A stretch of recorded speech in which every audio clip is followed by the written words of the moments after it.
What's going on, guys? E-Bibs here, Mr. Remote Life. So we got a dope one for you today. So I've learned something, and it's dealing with putting some floors in. So come along, let's learn.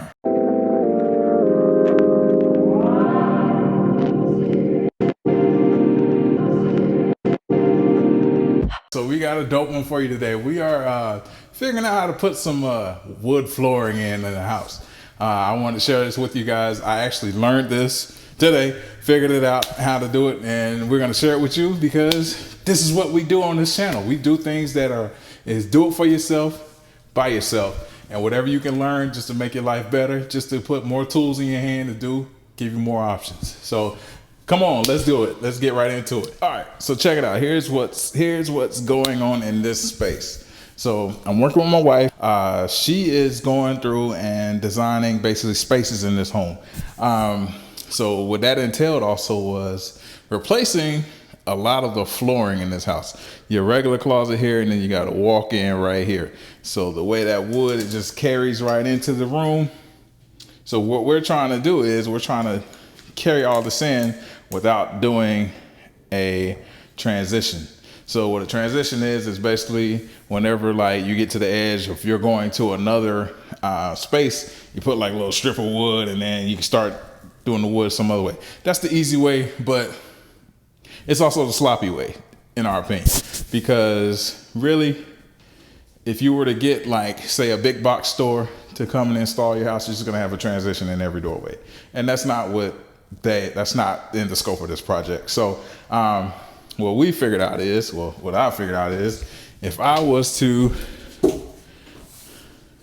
we gotta do is we gotta get this piece going into this piece. But the crazy thing about this is this hallway, we're gonna use this in a second. This hallway is basically the length of a wood piece. So in order for this to work, you gotta plan ahead. So if we was to close this door, you see basically oh my God. If you go this way, you can see a whole length of wood basically occupies this space, which is kind of dope, kind of cool, but it also presents challenges. So that leads me to this bad boy right here. So what we got here is this template I made, and that's how you basically get around these jams, because that's where you're gonna get jammed up. Bad pun, but whatever. So what we did was whenever you're using any type of wood, you basically want to get a piece to where you cut, because you never know which way your wood is going to hit the jam, right? So you have both pieces and you do an accurate cut. So that way, whenever you get, say like this piece, we need to make a cut anywhere on this board, we can do just that. So with the way this pattern is laid out, this board actually is going to go on this doorway. So what we would need to do is we're going to follow that same pattern, and we know, okay, skinny side is going to be on this side, fat side is going to be on that side. So we're going to put this in our jam here, and we can mark it, and then we take the little handsaw and we just cut right here, this little bit of wood right here at the edge. So that way we get that nice crisp bottom piece like what we got right here. So let's do it, and I'm gonna put you guys on time lapse so you can see everything we got going on. Moments later. Okay, let's backtrack that. So if we are actually paying attention, I told you guys wrong. All right, if you're looking at our template, which is a standard size of this material that we're using, once you butt up against this, look at that gap. So what we don't want is that gap showing. So in our planning phase, and this is why you have to pre-plan this stuff, I actually need to get a different wood that's a different pattern that's going to be going here. And what you want to do is you want to join two pieces of wood right here in the middle where this butts out. So you want your wood to end here. So basically it would be like this. So you got two pieces buttoned together, but you're only gonna have about this much material to work with. So we're gonna have to, so that's why you wanna actually use two pieces, because if you were to cut one piece of wood like this, it'll be so frail. As soon as you went to tap this, the whole thing just falls apart. So that's what we don't want, and that's just gonna create a whole lot more waste. So what we can do is, before we put this slat in to go in this direction, we actually have to build this part out and get it lined up and installed. Sorry about that. So that means we actually need to work from this direction. So if you're looking at this wood here, if you were to pull this back, you see you have the same situation in here. So we're basically building out of this closet, really, because you see the amount of material that you're working with here. You only got that much material, right? So you always want to have like some spare pieces laying around. So this is a continuation of this row because the pattern flows, right? So we're going with the Chevron look. The Chevron flooring is dope. Dope flooring looks so good when it's all done. But in order to get it right, so in order to build this row, which finishes this row, you have to come out the closet with this row. So it's kind of like a waterfall issue. But what we're gonna do is we're gonna bring you guys right along with it, and I'm gonna try to get some light in this closet just so you can see what's really going on.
moments later. Alright, so you may notice you see a whole lot more silver on the floor than was in the previous clip.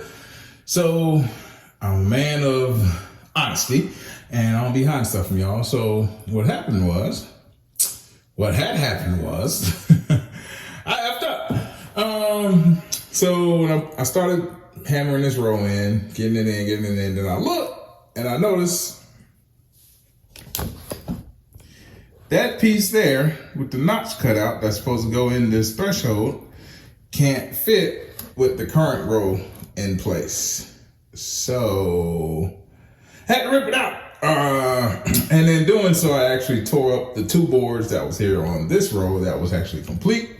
So I just wasted 2 boards of wood. I hope people ain't mad at me, but that's what happens. Players left up, and that's just what happens. So now I got to, what we're gonna do is, that part, this board is good. This board is really good. I'm gonna go ahead and add another board here.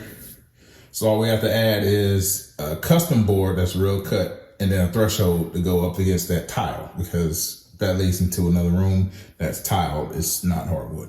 So we're gonna do that there. So we're gonna build this one out. Since we know it's straight, it's plumb, you can fit another board. You can fit another board right in here and we'll be fine. So also, you also saw me cut this foil here. I'm going to tape that back in. As I was kicking it back, somehow it caught, I guess because there's a tape seam right here. As I was kicking it back, I guess I caught the tape seam, so it started bunching on me. So it was just basically fighting against me. I ended up having to cut it out. I was just gonna roll with it because it's a closet that's not even really a walk-in, but we're gonna do it right. So I'm gonna tape this back in, and then we're gonna finish this row out. Then we're gonna build this row to go under our threshold. And then we can hammer in a row because we have an opening with a door that we can feed it all in. There was no way with the board stopping right here, I was gonna be able to fit a full size board from here and hammer it in. There was no way it was gonna happen. So I messed up. Let's make it right. And we're just gonna do a camera trick. So, all right, so this is much better. As you can see here, we have our 2 pieces that's going under the threshold, so it's not really a transition, but we were able to fix this. So, quick tip to you guys, if you are trying this, go to Dollar Tree, get you a little Traveler's spray bottle. You want 3 pumps of the, Bath and Body Works foaming hand soap, and then the rest water. And dilute that puppy and spray your crack. That's the easiest way to slide a piece of wood all the way back through this joint. So this is coming out pretty good. We went ahead and filled that gap in just for the sake of time, because it was actually easier to work our way from here back and then meet right here in the middle. So that all worked out. We're gonna go ahead and install some trim here and finish this closet here. So let's see what all we got left. We just got these pieces left. I gotta cut a longer piece and whatnot, and then we're gonna finish this out. Oh yeah, this Chevron stuff chips like a mofo. So, dang, I'm shaking y'all up, my bad. So this Chevron stuff chips like crazy, for real. So that's why you see this little block I got here, that little piece there, tapping block. So what you do is you want to hook that in, because if you're just tapping with a regular tapping block that comes with your hardwood floor install kit or whatever, laminate floor install kit, because it says laminate, it's hardwood laminate. All that will eventually start chipping at the corners, and then the last thing you want to have is you're here in the middle of the floor and you got a chipped piece of wood. That would suck so bad. So we gonna ship this thing back to me. But that's it for today, guys. If you want to see the rest of this project and how it turns out, the finished projects and stuff like that, go over to Patreon. It's gonna have the finished results, how it looks with the trim and this, that, and the other. And then if you haven't already, guys, hit the subscribe button, like, share, do all the good things that you do with this video, because it's about that remote life, because we're getting things done. And hold up, that's not our motto. It's about that remote life because we are doing the things we love and loving the things we do, and we're getting things done. How about that? Let's add that to the thing too. Just joking. But until next time, guys, thank you guys for watching. Once again, thank you so much. Like always, we are out of here.